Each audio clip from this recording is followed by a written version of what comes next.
स्वागत हमारे खास कार्यक्रम आंकड़े हमारे फैसला आपका में। बात करेंगे उत्तर प्रदेश सरकार के द्वारा दी गई हिदायत को लेकर। जिस तरीके से यूपी सरकार ने हिदायत दी है कि सड़कों पर नमाज ना पढ़ी जाए, इसको लेकर सरकार के द्वारा सीधे तौर पर हिदायत दी गई है और सरकार ने क्लियरली कह दिया है कि सड़कों पर नमाज न पढ़ी जाए, जिसको लेकर लगातार पुलिस की टीम जो है वो गश्त कर रही है और लगातार पुलिस की टीम जगह जगह पर पैनी नजर बनाए हुए है। दूसरी ओर इस फैसले को लेकर लगातार बवाल भी देखने को मिल रहा है, जहां एक सरकार के द्वारा क्लियरली ये कह दिया है, साफ तौर पर यह कह दिया गया है कि सड़कों पर नमाज ना पढ़ी जाए, खुले में नमाज ना पढ़ी जाए, केवल नमाज जो है वो मस्जिद के अंदर ही पढ़ी जाए। इसको लेकर पक्ष विपक्ष आमने सामने है। इस आदेश को लेकर जो है पक्ष विपक्ष आमने सामने है। तो इसी को लेकर कई सारे सवाल हमने पूछे, एक सर्वे हमने किया और सर्वे में सबसे पहला सवाल जो हमने पूछा था वो ये था कि यूपी में सड़क पर ईद की नमाज पढ़ने पर रोक लगा दी जाए, इस फैसले पर आपकी राय क्या है? ये पहला सवाल सर्वे में हमने पूछा और इस सर्वे का जो रिजल्ट निकलकर सामने आया वो कुछ इस तरीके से निकलकर सामने आया। इस फैसले को सही 72% लोगों ने बताया कि यानी कि ये सही है कि सड़कों पर नमाज नहीं पढ़ी जानी चाहिए, और दूसरी ओर 28% लोगों का मानना है गलत। 28% लोग इस फैसले को गलत मानते हैं। उनका कहना है कि सड़क पर नमाज जो है वो होने देनी चाहिए, उससे कोई दिक्कत नहीं है, और 0% लोग कह नहीं सकते। यानी कि सीधे तौर पर 72% लोगों का ये मानना है कि ये फैसला सही है, सड़कों पर नमाज नहीं पढ़ी जानी चाहिए। ये आंकड़े आपके स्क्रीन पर हैं। अब बात करते हैं अपने सर्वे के दौरान पूछे गए दूसरे सवाल को लेकर। इस पर हमने पूछा कि क्या सड़क पर नमाज पढ़े जाने के दौरान आपको ट्रैफिक जाम या फिर किसी अन्य तरह की किसी परेशानी को झेलना पड़ा है? ये हमारा सवाल था। अब इसके आंकड़े कुछ इस तरीके से निकलकर सामने आए हैं और इसमें हाँ कहा है 69% लोगों ने, यानी कि 69% लोगों का ये मानना है कि हाँ हमें इस तरह की समस्याओं का सामना करना पड़ा है। दूसरी ओर नहीं कह रहे हैं 31% लोग, यानी कि 31% लोगों का ये कहना है कि हमें इससे कोई भी समस्या नहीं है। नमाज जब लोग सड़कों पर अदा करते हैं, नमाज पढ़ते हैं, तो उस वजह से हमें किसी परेशानी का सामना नहीं करना पड़ता। तो कुछ इस तरीके से ये आंकड़े निकल कर सामने आए हैं। सवाल हमने पूछा था कि जब नमाज के दौरान क्या किसी तरह की समस्या का सामना आपको करना पड़ा है, क्या नमाज के दौरान आपको ट्रैफिक जाम या किसी अन्य समस्या का सामना करना पड़ा? तो ऐसे में 69% लोगों ने हाँ भरी है। 69% लोगों का मानना है कि हाँ हमें इस तरह की समस्याओं का सामना करना पड़ा है। 31% लोग जो हैं वो इससे मना करते नजर आ रहे हैं। 31% लोगों का ये कहना है कि हमें किसी प्रकार की समस्या नहीं हुई है। तो ये वो सवाल था जो हमने अपने सर्वे के दौरान पूछा था और कुछ इस तरीके से इसके आंकड़े निकलकर सामने आए हैं। तो सड़कों पर नमाज पढ़ने को लेकर विवाद लगातार बना हुआ है। जहां अलविदा जुमा की नमाज अदा कही, उस दौरान भी भारी पुलिस बल की तैनाती जो है जगह जगह पर देखने को मिली। सेंसिटिव जोन जो है वो चिन्हित किए गए। तो दूसरी ओर अब ईद की नमाज को लेकर भी कई सेंसिटिव जोन जो है उन्हें चिन्हित किया गया है और सीधे तौर पर ये आदेश दे दिया गया है कि सड़कों पर नमाज ना पढ़ी जाए। इसको लेकर लगातार जो है पुलिस की टीम भी मॉनिटरिंग कर रही है। अलग अलग टीमें बनाई गई हैं और जो जोन है उन जोन को डिवाइड किया गया है और लगातार सड़कों पर नमाज न पढ़ी जाए उसको लेकर टीम जो है वो लगी हुई है। जगह जगह पर गश्त की जा रही है। एहतियात के तौर पर फ्लैग मार्च भी किया जा रहा है।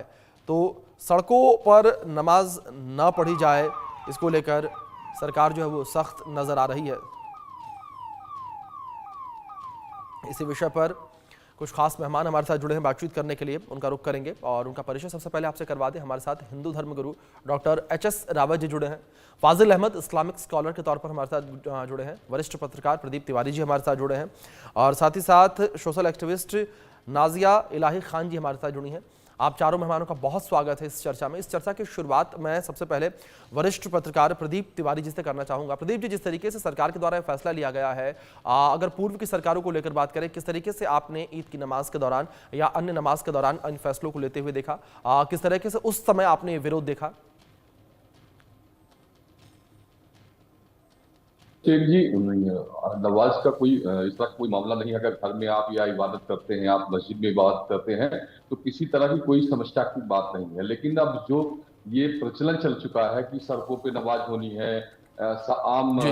जनता जिससे परेशानी का सामना करना पड़ता है, तो मुझे लगता है कि इससे किसी भी धर्म के व्यक्ति को चाहे वो बहुसंख्यक हो या अल्पसंख्यक हो, इससे बचना चाहिए। जी और सरकार ने ये जो फैसला किया है, मुझे लगता है कि यही नीतिगत थी कि जनता को, आम जनता को किसी तरह की कोई परेशानी न हो। होता क्या है कि जब हम नमाज करते हैं तो पूरी सड़कें जाम हो जाती हैं और सड़कों में आवागमन बाधित हो जाता है, तो इस तरह से कई सारी परेशानियां आम लोगों को होती है। जी सड़कें या कोई आम जगह ये सब लोगों की सार्वजनिक व्यवस्था के लिए बनाई गई है, ये ना कि किसी व्यक्ति के लिए पूजा या इबादत के लिए बनाई गई है। तो मुझे लगता है कि इससे सभी ऐसे लोगों को, धर्म के लोगों को प्रयास करना चाहिए, बचना चाहिए कि जी हम सार्वजनिक जगह इबादत करें, पूजा करें, या हम अपने मंदिर या मस्जिद में इबादत करें। तो मुझे लगता है कि इससे ये जो फैसले जी लिए पड़ते हैं, जी ये सब ठीक है। फैसले तब लिए जाते हैं सरकार के जब इस तरह की आम जनता को समस्या होती है। ठीक जी ठीक है। Doctor HS. रावत जी, मैं आपका रुख करूंगा। और रावत साहब, जिस तरीके से ये फैसला लिया गया है, इस फैसले को लेकर कई लोग स्वागत कर रहे हैं, लेकिन दूसरी ओर एक वर्ग ऐसा भी है जो इस फैसले का विरोध कर रहा है। और इस फैसले के विरोध करते हुए सीधे तौर पर यह कहा जा रहा है कि धार्मिक स्वतंत्रता का हनन है ये, क्योंकि सीधे तौर पर हिंदुओं को भी टारगेट किया जा रहा है। क्या ये कहा जा रहा है कि जब हिंदुओं के त्यौहार आते हैं तो वो भी सड़कों पर निकलते हैं, चाहे जागरण को लेकर बात कर ली जाए, जगरातों को लेकर बात कर ली जाए, या नवरात्रि जिस तरीके से चल रहे हैं, इस दौरान सड़कों पर चौकियां लगाई जाती हैं, उस वजह से भी अवरोध उत्पन्न होता है। तो ऐसे में केवल एक पक्ष को लेकर ही बात क्यों हो रही है? किस तरीके से आप देख रहे हैं इस फैसले को और विरोध को?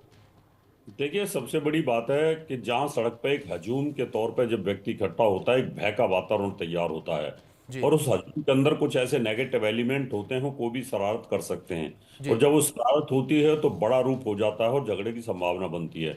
वैसे भी ध्यान, भजन और भोजन और नवाज, ये शांति के काम हैं। ये आराम से अपनी मस्जिद में, अपने घर में करने चाहिए। बैठ करके ओपन सड़क के ऊपर आप कर रहे हैं इसको, तो मुझे लगता है इसको खुदा कभी एक्सेप्ट नहीं कर सकता। अब मैं जा करके सड़क पे बैठ करके अगर भजन करने लग जाऊं, है ना, इतना ट्रैफिक वहां पे चल रहा है, कानों में पैं पैं की आवाज़ आ रही है, तो उसको क्या कोई अच्छे से उसको नमाज को अदा कर सकता है? कितना ध्यान वहां पे लगा सकता है?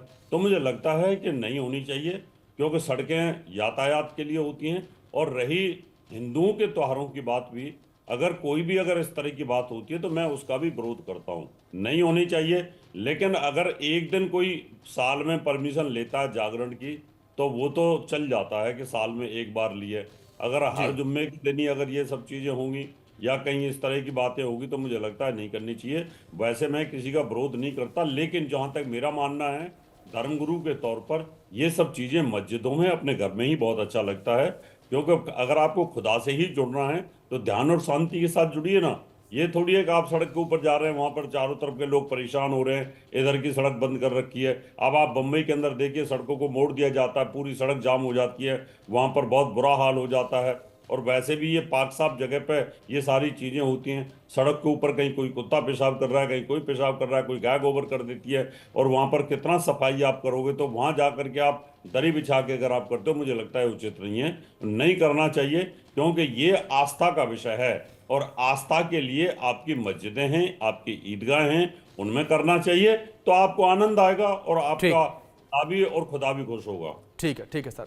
फाजिल अहमद जी, मैं आपका रुख करूंगा। फाजिल, जिस तरीके से फैसला लिया गया है, अगर तमाम प्रदेशों की सरकारों को लेकर बात की जाए तो तमाम प्रदेशों में फैसला लिया गया है कि सार्वजनिक जगहों पर नमाज ना पढ़ी जाए, नमाज जो है वो मस्जिदों में ही अदा की जाए, या फिर आप अपने घरों में नमाज पढ़ें। किस तरह से आप इस फैसले को देखते हैं? क्या आपको लगता है कि फैसला सरकार के द्वारा सही लिया गया है? देखिए, जहां जहां भाई